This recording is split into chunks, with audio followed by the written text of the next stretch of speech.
NTR trust managing director Nara Bhuvaneshwari గారు వేదికతో వస్తున్నారు. అలాగే ఇంకా పెద్దలు చాలా మంది వస్తున్నారు. వాళ్ళందరికీ స్వాగతం. వసంతి దేవానాం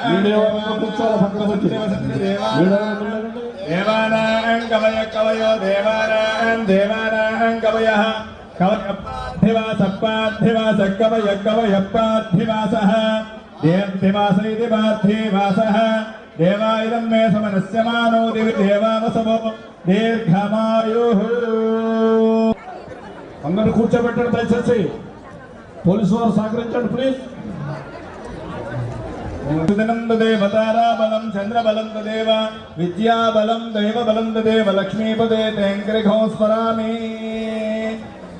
యత్ర యోగేశ్వర కృష్ణో యత్ర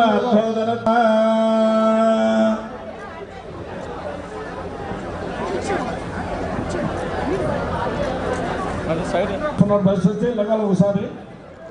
ఒకసారి పైకి నుంచోండి, మళ్ళీ కూర్చుంది కానీ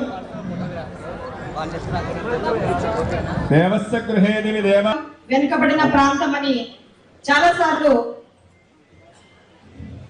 భువనేశ్వర్ అమ్మగారికి సీఎం గారికి కూడా చెప్పడం జరిగింది.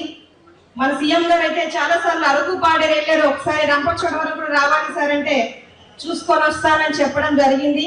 కానీ పరిస్థితుల రీత్యా ఈరోజు భువనేశ్వరి అమ్మగారు మనల్ని చూసి ఈ ప్రాంత పరిస్థితులన్నీ కూడా ఒక్కసారి తెలుసుకుందామనే ఉద్దేశంతో ఈరోజు మన గిరిజన ప్రాంతానికి రావడం చాలా సంతోషకరం. అదేవిధంగా వచ్చేటప్పుడే చెప్పాను, మన ప్రాంతంలో ఎక్కువగా సికిల్ సెల్ ఎనీమియాతో బాధపడతా ఉన్నారమ్మా. చిన్న బిడ్డల నుంచి పెద్దవాళ్ళ వరకు చాలా ఎక్కువ ఇష్యూ ఉంది. బ్లడ్ అస్తమానం తీసుకోవాల్సి ఉంటుంది. కానీ మాకు ఇక్కడ లిమిటెడ్ గా ఉండడం వల్ల చాలా ఇబ్బంది పడతా ఉన్నాం. ఒక బ్రాంచ్ ని మా రంపచోడవరంలో ఏర్పాటు చేస్తే తక్షణమే వాళ్ళందరికీ కూడా మెరుగైన వైద్యం అందేటటువంటి అవకాశం ఉంటుంది అని చెప్తే మేడం గారు కూడా దాన్ని ఖచ్చితంగా ఏర్పాటు చేస్తామని చెప్పడం జరిగింది. అదే విధంగా ఇక్కడ సంజీవని హాస్పిటల్ కూడా పెట్టడానికి ప్రపోజల్స్ కూడా తీసుకుంటా ఉన్నారు. అది కూడా త్వరలోనే మనకి ఏర్పాటు కాబోతా ఉంది. ఇదంతా కూడా ఎన్టీఆర్ ట్రస్ట్ తరఫు నుంచి ఇందాక మేడం గారు చెప్పినట్టుగా నిజంగా అన్ని సర్వీసెస్ చేస్తున్నట్టు కూడా మనకు తెలియదు. ఎన్టీ రామారావు గారి పేరు మీద ఈ రోజు చాలా సర్వీసెస్ మనకు తెలియకుండానే చాలా ప్రజలు పొందుకొని ఉన్నారు. అమ్మ మీకు ఒకటి చెప్పాలి, మా ఏజెన్సీ ప్రాంతంలో మొట్టమొదటిసారిగా ఎన్టీ రామారావు గారు వచ్చి ఇక్కడ బస చేయడం జరిగింది. బురదకోట ఆ ప్రాంతంలో అక్కడ ఒక నైట్ ఉన్నప్పుడు వాళ్ళ యొక్క జీవన పరిస్థితి అంతా కూడా చూశారంట. చూసి గిరిజనులు చాలా వెనకబడి ఉన్నారు, వీళ్ళకి ఏదో ఒకటి చేయాలనే ఉద్దేశంతో జీడి మామిడి మొక్కలు క్యాషూ ట్రీస్ మాకి మొక్కల్ని ఇచ్చి వాటి పెంచుకోవడానికి కూడా ఆయనే బియ్యము దుప్పట్లని ఇవన్నీ ఇచ్చి మాకు ఎంతో ప్రోత్సహించారు. ఈ రోజు మా రంపచోడవరంలో అరకులో కాఫీ ఎలాగో అలాగే రంపచోడవరంలో క్యాషూ ఎక్కువ అమ్మ. వాటి ద్వారా ఈ రోజు మా ప్రజలందరూ కూడా జీవనం సాగిస్తా ఉన్నాం.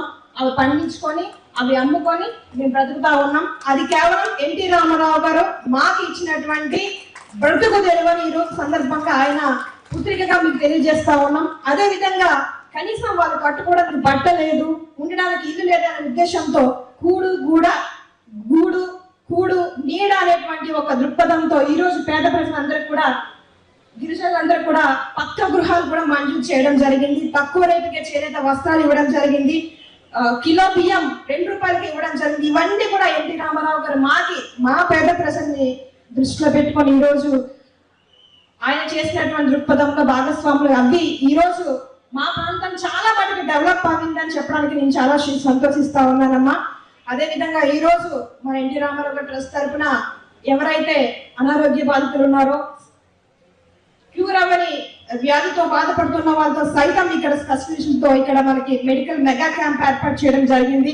దాన్ని ఖచ్చితంగా ప్రతి ఒక్కరు వినియోగించుకోవాలి, వాళ్ళ సమస్యను పరిష్కరించుకోవాలి. ఒకవేళ ఇక్కడ అవ్వకపోతే మెరుగైన వైద్యం కోసం కూడా ఇతర ప్రాంతాలకు తీసుకెళ్లి మంచి వైద్యాన్ని అందించడానికి మన ట్రస్ట్ తరఫున మన ట్రస్టీ భువనేశ్వరమ్మ గారు హామీ ఇచ్చినారు. కనుక ఈ రోజు మన చంద్రబాబు నాయుడు గారు ఎన్టీ రామారావు గారి యొక్క ఆశయాల మేరకు ఎట్లా పనిచేస్తా ఉన్నారో, ఆయన పుత్రికగా మన భువనేశ్వరమ్మ గారు కూడా ప్రజా సేవా పథకంలో ముందుకెళ్తా ఉన్నారు. కనుక ప్రజలందరూ కూడా మీ యొక్క ఆశీర్వాదాన్ని, దీవెనని భువనేశ్వరమ్మ గారికి ఇచ్చి ఎప్పుడు నిండు నూరేళ్లు ఆరోగ్యంగా ఉండాలని మీరందరూ దీవించాలని మనస్ఫూర్తిగా కోరుకుంటా ఉన్నాను. ఈ అవకాశం ఇచ్చినటువంటి మీ అందరికీ పేరు పేరున హృదయపూర్వక నమస్కారాలు. థ్యాంక్ యూ అండి.